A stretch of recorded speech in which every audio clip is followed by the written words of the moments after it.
Thank you. New at 6, GOP officials now saying they were blindsided by Republican U.S. Senate candidate Eric Hovde and a video he shared today.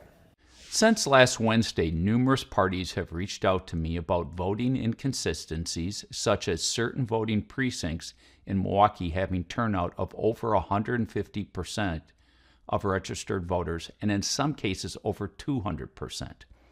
Hovde saying he's not conceding in the race against Democrat Senator Tammy Baldwin, casting doubt on the integrity of the Wisconsin election process. Hovde also saying he's not yet asking for a recount, saying it is, quote, a serious decision that requires careful consideration, end quote. Hovde ended his statement saying once all information is gathered and his team has looked it all over and all options, he will announce how he will proceed. Our affiliate in Milwaukee says top GOP officials say they were, quote, blindsided by Hovde's video and his refusal to concede. GOP officials say they were under the impression Hovde would concede today.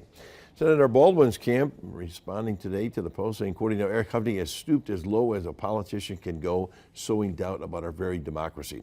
Leaders on both sides of the aisle should condemn the lies he's spreading and the pathetic campaign he continues to run.